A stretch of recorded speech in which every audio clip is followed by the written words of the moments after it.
Riders, हमने already 10 rules complete कर लिए हैं। अब ऑलमोस्ट 10 रूल्स बचे हैं, तो फटाफट से इनको भी हम जल्दी से एक छोटे से वीडियो में कंप्लीट कर देंगे।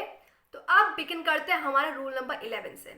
So without wasting time, let's see what's inside the rule number 11. So here rule number 11, and it says that if a sentence doesn't clarify of whom we are talking about, the pronoun of masculine gender is used. तो भाई ये कह रहा है कि पहले तो imagine करो, एक सेंटेंस दिया गया जिसमें वो नहीं बता रहा है कि हम बात किसकी कर रहे हैं। ओके, जब आपको पता ही नहीं कि वो लड़का है, लड़की है, आदमी है, औरत है, बच्चा है, बच्ची, बूढ़ा है, बुढ़ी है, तो आपको जब पता ही नहीं है तो आप कौन सा प्रोनाउन यूज़ करोगे। तो इसी चीज़ को बस क्लैरिफाई करने के लिए उसने ये कहा है कि अगर आपके साथ ऐसी सिचुएशन आती है तो आपको वहाँ पे मेल जेंडर का यानी मेल प्रोनाउन यूज़ करना है, और वो क्या होता है आपका हिज होता है। ओके, एग्जाम्पल्स देखिए। Everyone likes to give his best, सबको अपना बेस्ट परफॉर्मेंस देना अच्छा लगता है। Everyone knows it. So everybody is keen in doing his work, सब एकदम लगने से अपने काम में लगे हुए हैं, क्या अंदर डिटर्मिनेशन भाई कूट कूट के भर गया है। अब anyone can pass if he works consistently, अगर आपको कोई भी वर्क अचीव करना है, अगर आप उसको लगातार करते रहते हो तो एक दिन आपको जरूर अचीव होगी। ये एक्चुअली लास्ट वाला सेंटेंस बहुत ज़्यादा फेमस है। क्यों? क्योंकि आप कुछ भी करना चाहो, अगर आप उसको लगातार कर रहे हो तो उस कंसिस्टेंसी के साथ, फोकस के साथ, डिटर्मिनेशन के साथ आपको वो चीज़ ज़रूर अचीव होगी, एक ना एक दिन ज़रूर होगी। तो एक्चुअली ये सेंटेंस आपका एक सेंटेंस नहीं, एक पावर बूस्टर है। तो आई होप इसका रूल नंबर 11 आपको क्लियर हो गया होगा और साथ में कुछ मोटिवेशन भी मिल गई होगी। तो फटाफट से मोटिवेशन के साथ हम लोग आगे बढ़ते हैं हमारे रूल नंबर 12 में। रूल नंबर 12 आपका क्या है? डिस्ट्रीब्यूटेड प्रोनाउन है एक तरह से। तो इसमें बात करी गई है कि each, either, neither are used as distributive pronoun because it points only one thing at a time, and that's why after distributive pronoun a singular verb is used. अब ये कह रहा है कि जो आपके either, neither होता है, each होता है, ठीक है, वो आपको एज ए डिस्ट्रीब्यूटिव प्रोनाउन मतलब अलग अलग यूज होता है कि भाई इसमें चॉइस होती है, या तो ये या तो ये, या तो ये भी नहीं, या तो वो भी नहीं। ओके, तो अब क्या है कि अब डिस्ट्रीब्यूटिव वाली चॉइस है भाई, तो वो चॉइस देता है आपको, क्योंकि वो एक टाइम पर एक ही चीज़ के ऊपर काम करेगा, एक टाइम पर एक ही चीज़ के ऊपर वो ऑप्शन देगा। ओके, तो उस टाइम पर क्या होता है, जो आपके ईदर, नीदर, ईच है वो डिस्ट्रीब्यूटिव प्रोनाउन की तरह यूज होते हैं। और उस टाइम क्या होगा, आफ्टर डिस्ट्रीब्यूटिव प्रोनाउन अगर आपने ईदर, नीदर यूज कर लिया है, ईच यूज कर लिया है, तो अब क्या होगा, आपका एक सिंगुलर वर्ब यूज होता है। एग्जाम्पल से समझिए कि each of the students must participate in the program. अब जितने भी स्टूडेंट्स हैं, ठीक है, स्टूडेंट्स है, ईच स्टूडेंट, हम हर एक को काउंट कर रहे हैं, डिस्ट्रीब्यूट कर दे रहे हैं सबको, तो सबको पार्टिसिपेट करना ही करना पड़ेगा उस प्रोग्राम में। We are neither going to the picnic, हम पिकनिक पर जा ही नहीं रहे हैं, जाना ही नहीं भाई, कैंसिल हो गया प्लान, मैं नहीं जा रही। अब नेक्स्ट वाला, either you can give suggestion, या चाहो तो आप ही कुछ सजेशन दे दो, भाई मुझे तो कुछ समझ नहीं आ रहा ये वाला सीन। तो जनरली क्या है आपका, इसमें यही बता रहा है कि ईच, ईदर, नीदर, ये 3 वर्ड्स जो हैं आपके as a distributive pronoun use होते हैं। इसके साथ अगर यूज कर लिया है, ठीक है, तो उस टाइम पर क्या होगा, आपका डिस्ट्रीब्यूटिव प्रोनाउन के बाद आपका एक सिंगुलर वर्ब यूज होता है, बस इतनी सी बात है और कुछ नहीं। So rule number 12 is simple as that, and let's move to rule number 13। ये तो कितना पिद्दू सा आ गया, ये तो हमें कंप्लीट हो जाएगा। अब देखो रूल नंबर 13, इसको एक्चुअली पहली बात एक्सेप्शन की तरह लेना, ठीक है। एनीवन और नन, भाई एनीवन, ईच, एवरीवन, एवरीबॉडी, सब तो हम नॉर्मली एक सिंगुलर प्रोनाउन की तरह पढ़ते आ रहे हैं, लेकिन यहाँ पर बात कुछ उल्टी है। बात ये है कि हम लोग इसको as a plural pronouns count करते हैं, ठीक है। क्यों, कैसे, काहे लिए भैया, काहे लिए अन्याय कर रहा हो हमारे साथ, बताते हैं। देखो इस एग्जाम्पल देखो, none of us performed well in exams, हम लोगों ने से किसी ने भी एग्जाम में अच्छे परफॉर्म नहीं किया। तो इसका मतलब एक्चुअली ये है कि हमारे एक स्टूडेंट्स का ग्रुप है, ठीक है, हम बात तो सबकी कर रहे हैं, इंडिविजुअल की, किसी ने नहीं किया, लेकिन वो अब काउंट प्लूरल में ही हो जाएगा ना कि भाई किसी ने नहीं किया, मतलब सभी का बेकार गया। कहने का अर्थ ये है।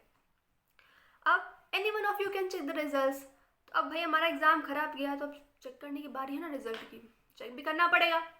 तो कोई भी चेक कर सकता है, या तो सारे चेक कर लो या तो ये चेक कर लेगा, ठीक। अब नेक्स्ट क्या है, none of her works are famous. Suppose करो एक आर्टिस्ट है, ठीक है, उसके इतने सारे वर्क हैं लेकिन कोई भी फेमस ही नहीं है, तो उसके वर्क्स क्या है। अब इंडिविजुअल वर्क्स हम उसको काउंट कर सकते हैं, लेकिन अब एक एक को काउंट नहीं कर सकते ना, यहाँ पर काउंट करेंगे तो कोई भी फेमस ही नहीं है, तो फिर सबको काउंट कर लिया हम लोगों ने। तो इसलिए एनीवन वन का फंडा ये है कि अब यहाँ पर ये प्लूरल प्रोनाउंस की तरह यूज होते हैं, ठीक है। Okay, let's move to rule number 14। Guys we are on the rule number 14। तो भाई रूल नंबर 14 ये है कुछ हमारे कुछ वर्ड्स जैसे हु, हुम, हुज, व्हाट, दैट, व्हिच। तो इन ये जो वर्ड्स होते हैं इनको हम as a relative pronoun use करते हैं, ठीक है। अब बात कैसे आती है, देखो यहाँ पर कुछ वर्ड्स दिए गए हैं, ठीक है, तो इनको हम जनरली इन तरीकों से यूज करते हैं। तो कुछ तरीके जैसे हमें दिया गया है कि सिंगुलर, प्लूरल, ये हमें पता है, ठीक है। अब बात आती है एक objective case. Objective case actually क्या होता है आपका, जिसमें ऑब्जेक्ट के बारे में बहुत ज़्यादा एकदम घुस घुस के बात की गई हो, मतलब वो पूरा सेंटेंस आपका ऑब्जेक्ट ही है, तो बस वो ऑब्जेक्टिव केस में आ गया। फिर एक आता है आपका नॉमिनेटिव केस, ठीक है। तो नॉमिनेटिव केस में क्या होगा, इसमें जनरली आपका जो वर्ब और आपका सब्जेक्ट होता है इसको मतलब मिक्सअप कर देता है, एक तरह से रिलेशन शो करता है, ठीक है। फॉर एग्जाम्पल नॉमिनेटिव केस का ये कि मार्क ईट्स केक, तो मार्क आपका सब्जेक्ट हो गया, ईट आपका यहाँ पर वर्ब हो गया, और आपका केक क्या हो गया, ऑब्जेक्ट हो गया, ठीक है। तो अब क्या है, सब्जेक्ट के लिए जो वर्ब आपका यूज़ होता है, या यूँ कह लो वर्ब के लिए जो सब्जेक्ट यूज़ होता है, बस उसको वही नॉमिनेटिव केस कह देते हैं कि हमने हाँ नॉमिनेट किया है, हम बता रहे हैं उसके बारे में। तो एक्चुअली ग्रामर आपकी बहुत ज़्यादा घुस घुस करके है, तो इतना डीप में मत जाओ, ओके। आप ऊपर ऊपर रहो और ऊपर ऊपर समझो, उतना ही आपके लिए काफ़ी है, बहुत ज़्यादा इजी हो जाएगा। इतना डीप में गए तो एक के 10 मतलब होते हैं, वो 10 नाम निकलेंगे, तो कहोगे ये क्या है, ये क्या है, तो इतने कब खिचड़ी पकने वाली है।